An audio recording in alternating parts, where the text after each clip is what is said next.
4:17 पर आया। भूकंप से टर्की के 10 बड़े शहर पूरी तरह से तबाह हो गए हैं।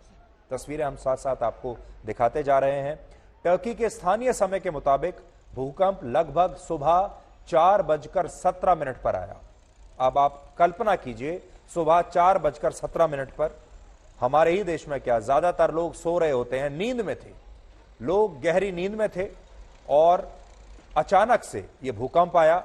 मकान गिरने शुरू हो गए, छतें गिरनी शुरू हो गई और ज्यादातर लोग उस समय सो रहे थे, इसलिए जान बचाने के लिए वो ना तो घरों से बाहर निकल पाए, ना कहीं भाग पाए, ना ही अपना कोई और बचाव का इंतजाम कर पाए। सोते सोते ही मकान गिर गए लोगों के और बड़ी संख्या में लोग मलबे के नीचे दबे हुए हैं। अभी तक के आंकड़ों के मुताबिक भूकंप से टर्की के 10 शहरों में लगभग 2000 से ज्यादा बिल्डिंग्स गिर चुकी हैं, नष्ट हो चुकी हैं और वहां के स्थानीय मीडिया के मुताबिक लगभग 2000 लोगों की मौत अब तक हो चुकी है और 10,000 से ज्यादा लोग इसमें घायल हुए हैं। तस्वीरें बहुत ही विचलित कर देने वाली हैं, इसलिए हम आपको यह भी आज चेतावनी दे रहे हैं पहले ही कि ये तस्वीरें आपको विचलित भी कर सकती हैं।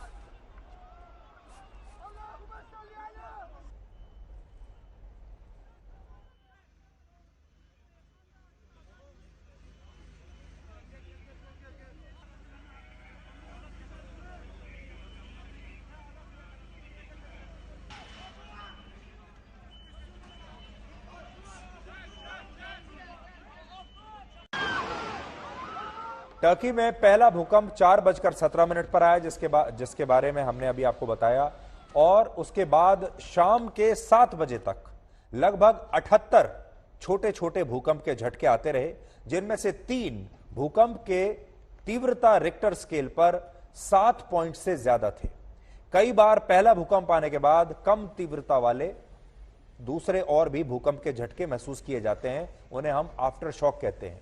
आफ्टर शॉक की वजह से राहत और बचाव कार्यों में बहुत मुश्किलें आ रही हैं। तो आप ये समझ लीजिए कि एक के बाद एक 3 बड़े भूकंप आए हैं और इसके अलावा आफ्टर शॉक्स भी लगातार दिन भर आते रहे। मकानों और बड़ी बड़ी इमारतों के ढहने की ऐसी तस्वीरें शायद आपने इससे पहले कभी नहीं देखी होंगी और भूकंप के तगड़े झटके कैसे बड़ी बड़ी इमारतों को ताश के पत्ते की तरह जमीन पर गिरा देते हैं, आज आप देखिए। भूकंप के बाद टर्की के 10 बड़े शहरों में आपातकाल लगा दिया गया है। पूरे टर्की में रेड अलर्ट जारी कर दिया गया है। स्कूल और कॉलेज एक हफ्ते के लिए बंद कर दिए गए हैं। टर्की के राष्ट्रपति अर्दोआन ने बयान जारी करके कहा है कि यह देश की इतिहास की सबसे बड़ी तबाही है।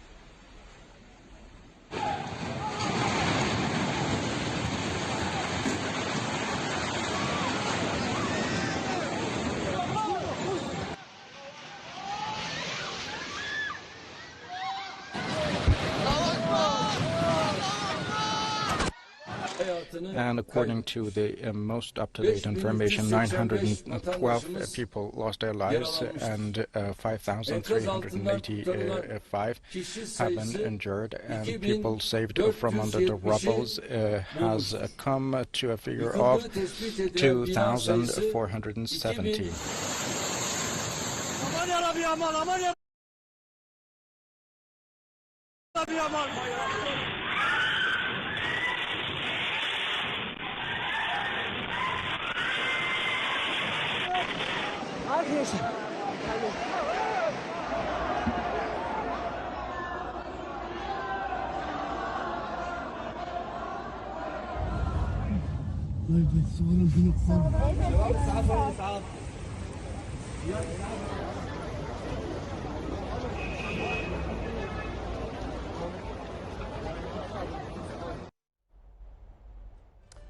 भूकंप के बाद अब वहां बहुत बड़ी बड़ी चुनौतियां हैं। सबसे बड़ी चुनौती है राहत और बचाव कार्य को लेकर, क्योंकि इस वक्त टर्की में कई जगहों पर तापमान 0 से 5 डिग्री सेल्सियस के बीच में है।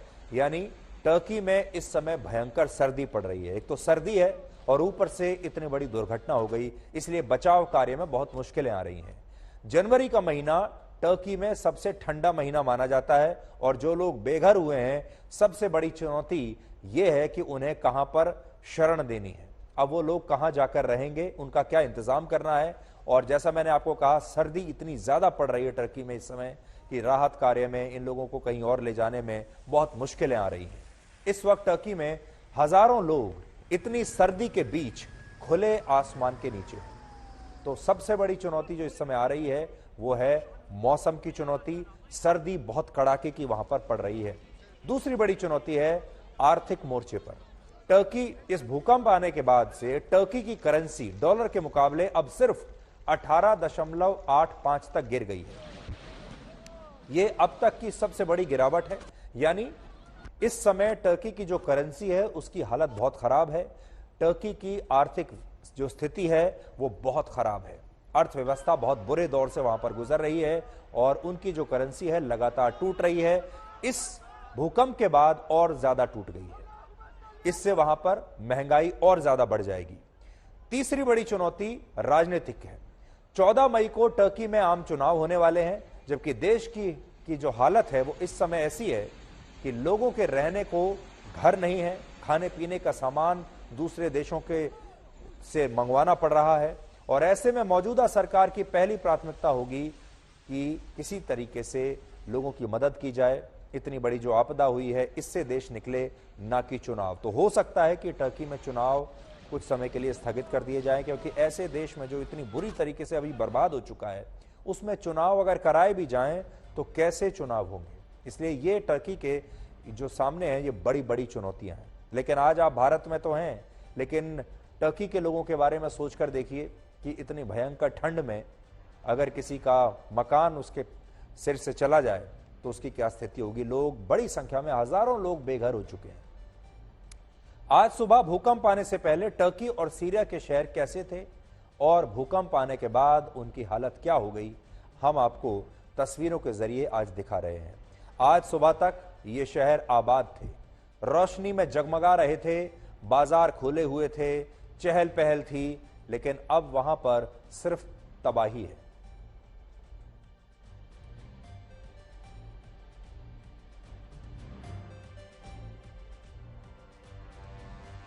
टर्की आप जानते हैं एक बड़ा खूबसूरत देश है और ये दो तस्वीरें हैं तबाही से पहले की और तबाही के बाद की तस्वीरें, भूकंप से पहले और भूकंप के बाद। और भूकंप कैसे दुनिया के खूबसूरत से खूबसूरत, सुंदर से सुंदर शहर को, जगह को कैसे बर्बाद कर देता है, यहां आप ये देख पाएंगे।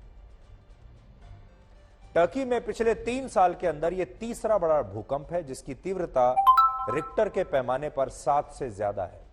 एक और अनुमान के मुताबिक भूकंप की वजह से टर्की में पिछले 24 वर्षों में अब तक 11,000 से ज्यादा लोग मर चुके हैं। अगस्त 1999 में टर्की के इजमित में 7.4 तीव्रता का एक भूकंप आया था जिसमें 10,000 से ज्यादा लोग मारे गए थे। इसके बाद अक्टूबर 2011 में वैन प्रोविंस में 7.2 तीव्रता का एक और भूकंप आया था, इसमें भी 100 से ज्यादा लोग मारे गए थे। फिर अक्टूबर 2022 में, यानी पिछले साल, टर्की के सामोस शहर में एक और भूकंप आया जिसमें 20 से ज्यादा लोग मारे गए थे। यानी टर्की में भूकंप का एक पुराना इतिहास रहा है।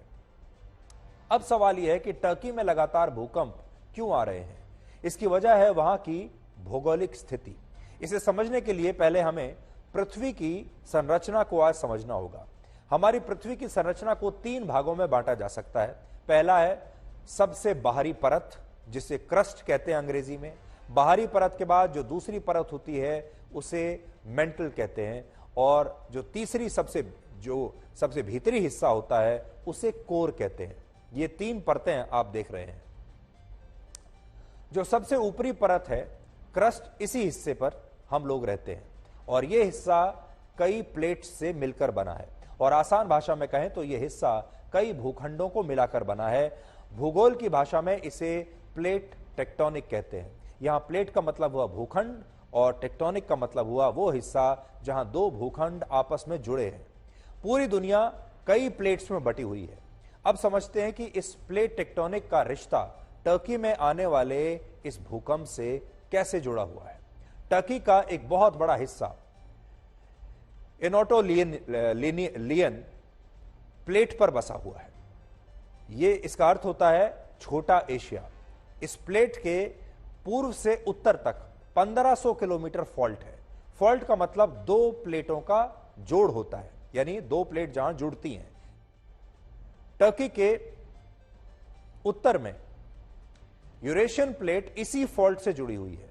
साथ ही टर्की दक्षिण में अरेबियन प्लेट है और टर्की जिस एनाटोलियन प्लेट पर बसा हुआ है वो घड़ी के विपरीत दिशा में घूम रही है। दूसरी तरफ से इसे नीचे से अरेबियन प्लेट धक्का भी दे रही है, जिसकी वजह से यह यूरेशियन प्लेट से अक्सर टकरा जाती है और तब भूकंप के इस तरह के झटके महसूस किए जाते हैं। टर्की के नीचे स्थित एनाटोलियन टेक्टोनिक प्लेट घड़ी के विपरीत दिशा यानी एंटी क्लॉकवाइज घूम रही है, जिसे अरेबियन प्लेट धक्का दे रही है। अब घूमती हुई इस प्लेट को जब अरेबियन प्लेट धक्का देती है तब यह यूरेशियन प्लेट से टकराती है और टर्की इन तीन प्लेट्स के बीच में एक सैंडविच की तरह स्थित है। और जब भी इन प्लेट्स में कोई आपस में टकराव होता है, कोई बदलाव होता है, तब यहां पर अक्सर भूकंप आ जाता है। इस आपदा के बाद पूरी दुनिया टर्की और सीरिया के साथ खड़ी है और बहुत सारे देशों ने अपनी मदद भेजी है। बहुत सारे जो रशिया के अलावा और जो पश्चिमी देश हैं उन्होंने अपनी अपनी मदद भेजी है, अपनी अपनी टीमें वहां पर मदद करने के लिए भेज दी हैं। और रशिया भी 100 लोगों की एक रेस्क्यू टीम वहां भेज रहा है। भारत भी अपने एनडीआरएफ की 2 टीम और एक मेडिकल टीम टर्की भेज रहा है। तुर्की में आए विनाशकारी भूकंप पर हम सभी की दृष्टि लगी हुई है। बहुत से लोगों की दुखद मृत्यु और बहुत नुकसान की खबरें हैं। तुर्की के आसपास के देशों में भी नुकसान की आशंका है। भारत के 140 करोड़ लोगों की संवेदनाएं सभी भूकंप पीड़ितों के साथ हैं। भारत भूकंप पीड़ितों की हर संभव मदद के लिए तत्पर है।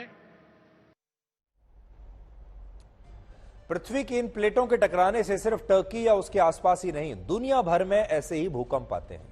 इतिहास में अब तक का सबसे बड़ा भूकंप चिली के वेल्डिविया में आया था। रिक्टर के पैमाने पर इसकी तीव्रता 9.5 थी और इस भूकंप में तब 1655 लोग मारे गए थे और 3000 लोग तब घायल हुए थे। मौत के आंकड़ों के हिसाब से अब तक का सबसे बड़ा भूकंप वर्ष 1556 में चीन में आया था, जिसमें 8,30,000 लोगों की मौत हो गई थी। सोचिए 8,30,000 लोग, और इसकी तीव्रता तब 8 थी। वर्ष 2010 में हैती में आए भूकंप में 3,16,000 लोगों की मौत हुई थी और ऐसे ही वर्ष 1976 में चीन में एक और भूकंप आया था जिसकी तीव्रता थी 7.5।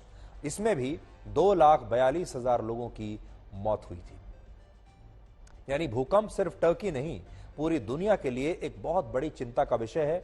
भूकंप के बारे में हम अक्सर ज्यादा बात नहीं करते हैं, भूकंप के बारे में लोगों को ज्यादा जानकारी भी नहीं होती है, लेकिन भारत के लिए यह चिंता और भी ज्यादा है क्योंकि ब्यूरो ऑफ इंडियन स्टैंडर्ड्स ने हमारे देश को 5 भूकंप जोन्स में बांट के रखा है और देश की 59% आबादी इसी भूकंप रिस्क जोन में है। 5वां जोन भूकंप के लिए सबसे संवेदनशील माना जाता है और इसी 5वें जोन में देश के कुल क्षेत्रफल का 11% हिस्सा आता है। इस जोन में जम्मू कश्मीर का हिस्सा, हिमाचल प्रदेश का पश्चिमी हिस्सा, उत्तराखंड का पूर्वी हिस्सा, गुजरात में कच्छ, भारत के सभी पूर्वोत्तर राज्य, अंडमान और निकोबार द्वीप समूह शामिल हैं। चौथे जोन में देश का 18% हिस्सा आता है, जिसमें हिमाचल प्रदेश और उत्तराखंड का कुछ हिस्सा, हरियाणा, पंजाब का कुछ हिस्सा, दिल्ली और महाराष्ट्र का कुछ हिस्सा शामिल है। तीसरे जोन में 30% हिस्सा आता है, जिसमें केरल, गोवा, लक्षद्वीप समूह, उत्तर प्रदेश और हरियाणा और गुजरात और पंजाब के कुछ और बचे हुए हिस्से शामिल हैं। दूसरे जोन में 30% हिस्सा है देश का, जिसमें राजस्थान, हरियाणा, मध्य प्रदेश, महाराष्ट्र, उड़ीसा, आंध्र प्रदेश, तेलंगाना और तमिलनाडु का बचा हुआ हिस्सा है और बाकी बचे हिस्से पहले जोन में आते हैं जहां भूकंप का खतरा ना के बराबर है। तो अगर आप खतरे के हिसाब से देखेंगे तो जोन 5 जो है वो लाल रंग में है, जो आपको नक्शे में दिख रहे हैं जगहें, ये जोन 5 में आती हैं, सबसे खतरनाक। इसके बाद जोन 4 है जो आपको ऑरेंज कलर में दिख रहा है, ये भी खतरनाक जोन है। फिर जोन 3 है और उसके बाद जोन 2 है। वर्ष 2015 की एक रिपोर्ट बताती है कि 70 शहरों की आबादी पर भूकंप का खतरा सबसे ज्यादा है और उसकी वजह जनसंख्या का घनत्व, ज्यादा इमारतों में घटिया सामग्री का प्रयोग, अवैध रूप से बसी कॉलोनियों और ने इस खतरे को और बढ़ा दिया है। इसलिए टर्की में आया भूकंप भारत के लिए एक बहुत बड़ा सबक है और अगर हमें ऐसे खतरों से बचना है तो आपको मकानों के स्ट्रक्चर्स और उनमें लगने वाली सामान की क्वालिटी को सुधारना होगा। हमारे यहां हमने देखा है अक्सर जो मकान बनते हैं वो घटिया कंस्ट्रक्शन क्वालिटी से बनते हैं। दूसरा, अच्छे आर्किटेक्ट्स इन मकानों को नहीं बनाते हैं। इसलिए अब जो नई टेक्नोलॉजी आई है वो इस तरह की टेक्नोलॉजी है जो भूकंप के अच्छे खासे झटके को भी बर्दाश्त कर लेती है।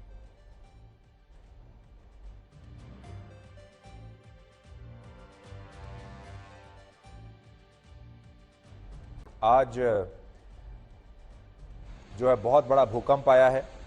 बीते 100 वर्षों में इसे दुनिया का सबसे बड़ा भूकंप कहा जा रहा है और टर्की और सीरिया में भूकंप से बहुत जबरदस्त तबाही हुई है। टर्की का एपिसेंटर, इस भूकंप का जो एपिसेंटर है वो टर्की का गाजियाटेप शहर था और रिक्टर स्केल पर इस भूकंप की तीव्रता 7.8 थी। इसे काफी तेज, काफी तीव्र भूकंप माना जाएगा। 7.8 की जो तीव्रता है ये बहुत अधिक मानी जाती है भूकंप के मामले में और भूकंप इतना तेज था कि लेबनान और इजराइल तक इसका असर हुआ, लेकिन सबसे ज्यादा नुकसान हुआ है टर्की में। यूनाइटेड स्टेट्स जियोलॉजिकल सर्वे के मुताबिक पिछले 100 वर्षों में ये सबसे बड़ा भूकंप है और इस भूकंप से टर्की के 10 बड़े शहर पूरी तरह से तबाह हो गए हैं। तस्वीरें हम साथ साथ आपको